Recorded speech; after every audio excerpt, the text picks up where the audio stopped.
The morning began like any other inside St. Helena Children's Hospital, sterile, still, and suspended in that eerie calm that exists only before dawn. Machines hummed in quiet harmony, monitors blinked their steady rhythm, and the smell of antiseptic hung in the air like a faint memory. Dr. Michael Andrews, a pediatric surgeon with 20 years behind him, often said that medicine had taught him to expect the unexpected. But nothing. Not his training, not his experience, not the endless nights of saving lives and losing them, could have prepared him for the case of Emily Carter. He remembers her name with the same reverence a soldier gives to a fallen comrade. "Emily," he says, his voice low, the edges cracking under the weight of years. "But she was 8, and she's the one who still keeps me awake at night." The story began on an ordinary Wednesday morning. Emily had collapsed in her 3rd grade classroom, one moment laughing, the next crumpling silently to the floor. No head injury, no seizure, just sudden, terrifying stillness. Paramedics rushed her to St. Helena's. By the time Dr. Andrews saw her, she was pale, barely responsive, but somehow breathing on her own. The tests came back inconclusive. Her heart rate fluctuated, blood pressure dropped, but scans revealed nothing clear. The doctors hovered around her like detectives circling a crime scene, searching for evidence that refused to exist. Then, against the quiet chaos of medical uncertainty, Emily woke up. She didn't speak, didn't cry. She simply looked around the room with a strange calm, as though waking from a dream she'd already lived. Then, softly, she whispered to a nurse, "Can I have some paper and crayons?" It was an odd request, but the nurse, touched by the child's composure, found some in the playroom and handed them over. Emily began to draw slowly, methodically, her small fingers trembling slightly under the hospital blanket. She filled the page with colors, red, black, gray. She worked for nearly 20 minutes, eyes unfocused, as if watching something only she could see. Then she set the crayon down and whispered, "I'm done." Hours later, while she slept under sedation for pre-operative imaging, the nurse returned to tidy her bedside. That's when she saw the drawing. At first glance, it looked like the kind of strange, abstract art a sick child might make. Lines and shapes that could be dismissed as imagination. But when the nurse looked closer, her breath caught. The picture showed a small figure lying on a table, chest opened with red coloring carefully marked across the midsection. Overhead hung bright lights. A row of figures, doctors perhaps, surrounded the table. The child in the drawing had her eyes closed but was smiling faintly. And just below it, written in a shaky hand, were 5 words, "It doesn't hurt anymore." When Dr. Andrews was shown the picture, he felt the air leave his chest. "We hadn't even decided where to cut yet," he recalled later. That incision, the one she drew, was exactly where we would make it. He tried to rationalize it. Coincidence, imagination, a child's instinct. But something about the image felt too deliberate, too precise. He tucked the thought away as the surgical team prepared. The camera lingers now, in the mind's eye, on that drawing. Waxy red lines across white paper, colors bleeding slightly from the pressure of her hand. There's no sound, only the faint beep of her heart monitor echoing in the background. Dr. Andrews' voice breaks softly through the silence. That drawing was made hours before we even knew what we'd find inside her. And in that moment, the story of Emily Carter stops being just another medical mystery. It becomes something else, something that medicine alone cannot explain. Before Emily Carter became a story whispered in hospital halls, she was just a little girl from a quiet suburb outside Denver, a child who loved rainstorms, cartoons, and the way sunlight caught in soap bubbles. Her parents, Mark and Sarah, describe her as gentle, curious, with a laugh that could fill a room. On weekends, she'd sit by the kitchen window with her box of crayons, sketching anything that captured her attention. Birds, clouds, or the neighbor's golden retriever that always wandered into their yard. Her mother remembers noticing subtle signs before everything changed. Emily would occasionally press her hand against her abdomen, frowning slightly, then shrug it off. She'd say, "It's just a little ache, Mommy. It'll go away." Doctors told the family it was likely a stomach bug, something that would pass in a few days. But the pain lingered, faint yet persistent, like a whisper the adults couldn't quite hear. Then, one morning, as she was getting ready for school, Emily looked unusually pale.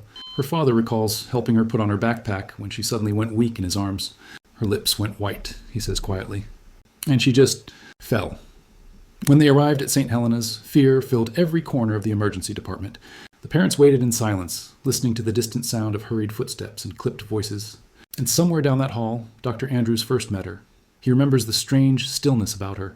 Most kids cry when they see the IV. They ask if it'll hurt. But Emily just watched me. Not scared, not confused. Like she already knew why she was there. Despite extensive tests, nothing made sense. Her scans were clear. Her blood work, mostly normal. Yet her symptoms worsened. Blood pressure dipping unpredictably, her color fading, her energy draining by the hour. Dr. Andrews and his team reviewed every possibility. Internal injury, infection, autoimmune flare. But each lead led nowhere. Late that evening, Dr. Andrews spoke with her parents in a small consultation room. The fluorescent light buzzed softly overhead. "We need to take a look inside," he told them. "We'll do everything we can." The words were clinical, but his tone carried the quiet tremor of uncertainty. Meanwhile, back in Emily's hospital room, her nurse remembers something else. Between vitals, Emily had asked softly, "Will the doctors fix the red part?" The nurse didn't understand what she meant, assuming she was referring to her drawing. But Emily smiled faintly and closed her eyes. Through the interviews and recollections, the documentary paints her world in tender strokes. The family photos on the fridge, her art supplies scattered across her bedroom floor, a half-finished drawing of stars and angels tucked under her pillow. She wasn't a child obsessed with fear or death. She was simply perceptive. Dr. Andrews, reflecting years later, still shakes his head. There was something in her eyes that day, a calmness. Kids don't usually have that. It's like she'd already made peace with something the rest of us couldn't see. By the time the decision for surgery was made, no one knew that Emily had already drawn what was coming, and perhaps, in her own quiet way, accepted it. Night had settled over St. Helena Children's Hospital like a heavy blanket. The corridors glowed dimly under fluorescent lights, the kind of sterile half-light that makes time feel suspended. Outside, rain tapped against the wide glass windows, the sound muffled by layers of glass and insulation, a steady rhythm that matched the soft beeping of machines. Inside room 214, Emily Carter lay awake. Dr. Michael Andrews passed by her room just after midnight, reviewing pre-surgery charts. When he glanced inside, he noticed her eyes were open, quietly observing the ceiling. He stepped closer, his voice gentle. "Can't sleep, sweetheart?" he asked. She looked at him, that same calmness in her gaze, and whispered, "It's okay. I already saw it." At the time, he assumed she was dreaming. Children often said strange, half-conscious things before big procedures, but the tone of her voice wasn't dreamy. It was matter-of-fact. Nurses who worked the night shift still remember that line. One of them, in the documentary interview, pauses before speaking. "I thought she was scared," she says softly. "But when I looked at her, she didn't look afraid at all. She looked ready." Hours later, the nurse on duty noticed Emily sitting upright in bed, drawing. Her face was pale, the circles under her eyes deepening, but her hand moved steadily across the page. She didn't rush. Every stroke seemed intentional. When asked what she was making, she murmured, "Just a picture for later." By 2:30 a.m., she had fallen asleep, her head tilted toward the paper, crayons scattered around her pillow. The nurse, exhausted, turned off the small lamp and adjusted Emily's blanket, unaware that the picture beside her held something extraordinary, something chilling. At 5:15 a.m., the storm outside intensified. Thunder rolled in low waves. The hospital's morning staff began to arrive, coffee cups in hand, exchanging quiet greetings. The surgical prep team reviewed Emily's file, still searching for clarity that scans refused to give. Dr. Andrews tried to steady his mind, pushing back the unease that had lingered since the previous evening. At 6:30, the anesthesiologist prepared to sedate her. The team moved efficiently. IVs, monitors, oxygen lines, all routine. But then Emily's heart rate began to spike erratically. Her pulse fluttered in unpredictable rhythms, as though her body sensed what was about to come. The team calmed her, adjusting medication, speaking softly. Her breathing steadied. As they wheeled her toward the operating room, a nurse gathered Emily's belongings. She noticed the paper on the bedside table, folded neatly, the wax of crayons smudged into faint marks. She almost threw it away with the wrappers and tissues, but hesitated. Something about the careful folds, the small handwriting, made her pause. She slipped it into Emily's personal file instead. Down the hall, the surgical doors opened. Dr. Andrews and his team, unaware of the drawing's existence, prepared for the operation that might save Emily's life. The lights brightened, illuminating rows of sterile instruments laid out like a silver army. Masks were adjusted, gloves snapped into place, and then everything changed. As Dr. Andrews marked the incision site, he stopped. The line he drew on her chest, the one dictated by anatomy and surgical necessity, matched perfectly with the one Emily had drawn hours earlier in red crayon. He didn't know it yet. None of them did. But what they were about to discover inside that small body would challenge everything they thought they understood about life, death, and the strange border in between. The operating room at St. Helena's was a world unto itself, a sealed cocoon of light and sound where time slowed and every movement mattered. Stainless steel trays gleamed beneath the harsh surgical lamps, instruments aligned with military precision. The air was cool, filtered, heavy with the scent of antiseptic. Inside that small room, 6 professionals stood poised around a single table, united by purpose and tension. At its center lay Emily Carter. Dr. Michael Andrews took a slow breath, the kind that steadied his hands before every surgery. For 2 decades, he had performed hundreds of complex pediatric operations. Yet this morning, something felt different. An unease he couldn't quite name. "Let's begin," he said, and the team moved as one. The anesthesiologist confirmed that Emily was fully under. Her chest rose and fell in gentle rhythm. Each breath echoed in the hiss of the ventilator. Dr. Andrews made the first incision, a clean line across the upper abdomen. The camera of memory captures that moment in slow motion. The gentle slice of scalpel through skin, the faint sound of suction, the unwavering focus in every pair of eyes. To the viewers, the narration explains in simple words what happens next. This was an exploratory laparotomy, a procedure used when doctors must open the abdomen to find hidden causes of bleeding. On screens beside the table, vital signs danced in green and yellow. Blood pressure stable. Oxygen normal. For a few minutes, everything went as expected. Then Andrews saw something he couldn't immediately place. Beneath layers of tissue, there appeared a delicate network of veins and arteries twisted together, fragile, translucent, like a vine of glass winding around her pancreas. A vascular malformation, the words formed in his mind, but not like any he had seen before. The formation pulsed faintly, bleeding from multiple points. He realized that one wrong move could cause catastrophic hemorrhage. "Clamp ready," he ordered, voice calm but firm. The room responded instantly. Suction, irrigation, more light. They worked methodically, isolating vessels, trying to gain control. But as Andrews studied the pattern, his stomach tightened. It wasn't only the rarity of the anomaly that unsettled him, it was the way it matched almost perfectly the red markings Emily had drawn across her paper the night before. He didn't say it aloud. Not yet. But a nurse, glancing over his shoulder, whispered, "Doctor, this looks just like—" She stopped herself. The team continued, the hum of machines the only reply. For nearly an hour they fought to save her, tying off bleeders, cauterizing tiny vessels, moving with the speed and precision of instinct. Emily's small body seemed to fight alongside them, vital signs flickering but holding. At one point, when the malformation was nearly removed, her heart rate stabilized. Hope surged through the room. Someone murmured, "She's coming back." But then, without warning, her pulse plummeted. The monitor erupted in rapid beeps, then a flat tone that pierced the air like a siren of fate. "She's coding!" shouted the anesthesiologist. The team sprang into motion. Compressions, epinephrine, defibrillation. Andrews took command, his voice urgent, steady. "Again," he ordered. "Keep going." Minutes turned into an eternity. Sweat pooled under his mask. They worked until their arms ached, refusing to surrender. 40 minutes passed, then silence. The monitor line flattened once more. Dr. Andrews looked at the clock. 8:42 a.m. He lowered his hand slowly. Around him, the team stood frozen, eyes glassy with exhaustion and grief. The nurse nearest him whispered, "We did everything." He nodded, unable to speak. He looked down at Emily, peaceful now, her small frame still under the surgical lights, and felt a heaviness unlike any he had ever known. As the others began to clean the instruments, Andrews removed his gloves and stared at his hands. "It wasn't the surgery that haunted me," he says in the interview years later, his voice breaking. "It was the feeling she already knew how it would end." The camera of memory lingers on that sterile room, the metallic glint of tools, the hum of machines powering down, the flicker of fluorescent light against the tiles. Somewhere beyond those walls, morning sunlight breaks through the rain-clouded sky. But inside, time has stopped. In that silence, a question takes shape, one that no textbook, no medical training could answer. How did an 8-year-old girl draw the map of her own death before anyone knew what lay inside her? The hours after a child's death in a hospital are unlike any others. The lights dim, conversations drop to whispers, and the air seems to thicken with grief. St. Helena Children's Hospital was built to heal, but that morning, silence replaced hope. In the break room, nurses sat with untouched coffee, eyes red, uniforms creased. The surgical team moved slowly, each step deliberate, as though walking through water. Dr. Michael Andrews stayed behind in the operating room long after Emily's body had been taken away. He didn't speak. He simply stood there, staring at the empty table. When he finally walked out, the world beyond those sterile doors felt unreal, too bright, too normal. The hum of the hospital continued, phones ringing, wheels squeaking against linoleum, distant laughter from another wing where a child had survived. Life went on, but not for Emily. Dr. Andrews met her parents in a small consultation room tucked behind the ICU. The fluorescent lights buzzed softly overhead. Sarah Carter, pale and trembling, clutched a crumpled tissue in her hand. Mark sat beside her, his jaw tight as if holding back the weight of his own collapse. Andrews sat down slowly, his hands folded. He had delivered news like this before, but it never got easier. "We did everything we could," he began gently. Emily's condition was far more complex than we imagined.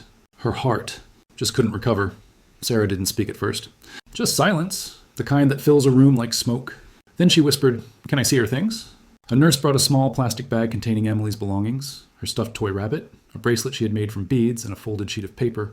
The nurse hesitated before handing it over. "She was drawing before surgery," she said softly.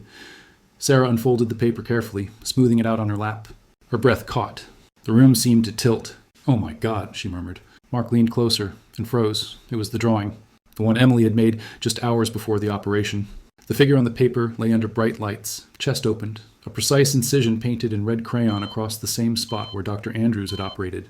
But it was the words at the bottom that shattered them. "It doesn't hurt anymore." Dr. Andrews' pulse quickened. He recognized the placement, exact to the millimeter.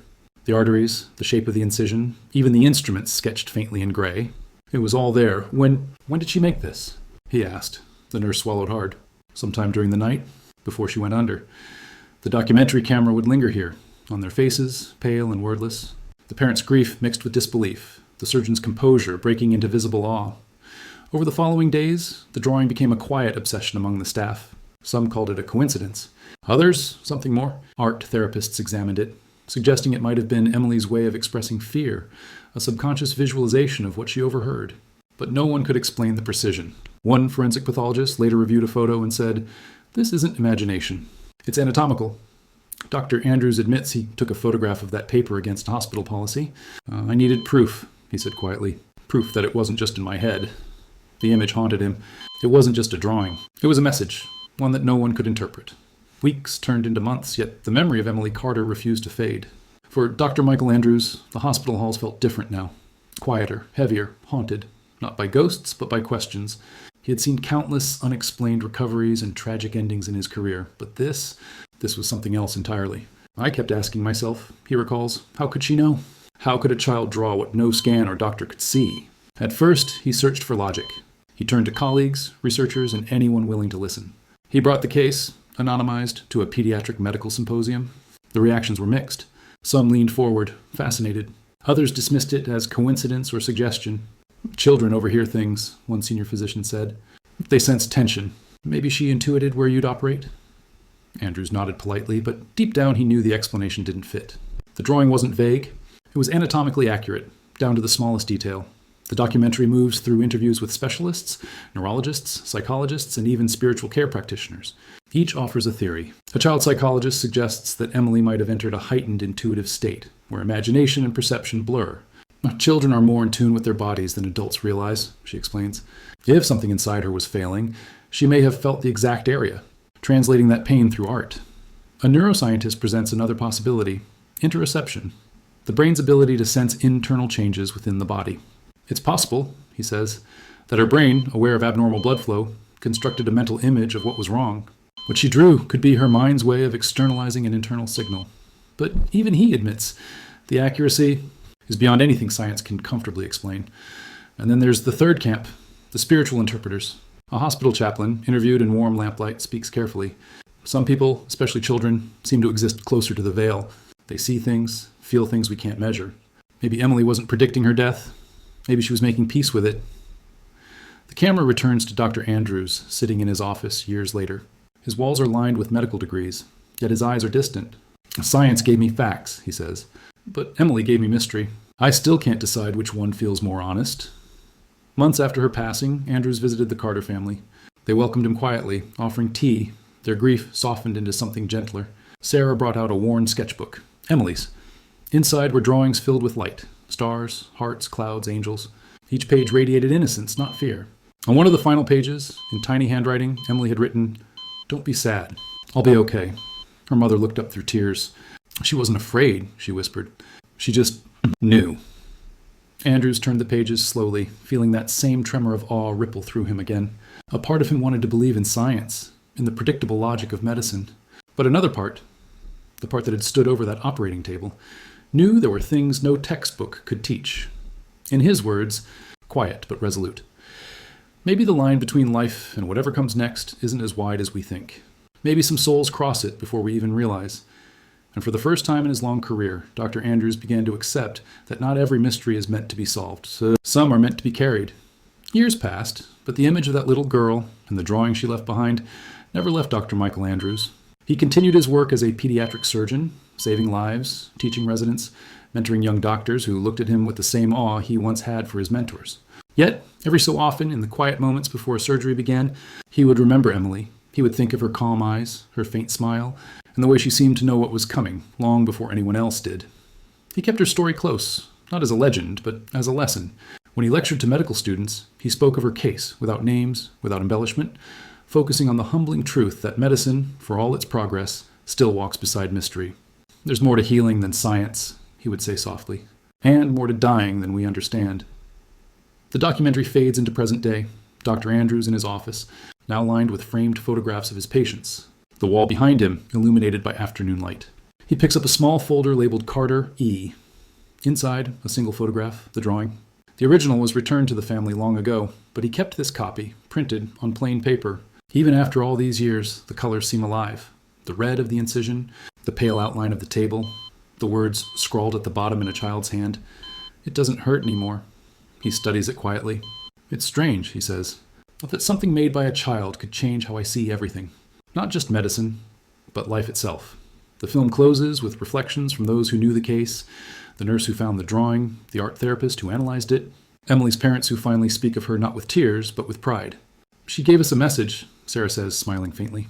She wanted us to know she wasn't afraid. The screen fades to black as the narrator's voice carries the final thought. In every hospital, there are stories science can't quite hold. Stories that blur the edge between what we know and what we feel. And sometimes, the smallest hands and the simplest drawings reveal the deepest truths of all. A faint heartbeat monitor echoes once more, then silence.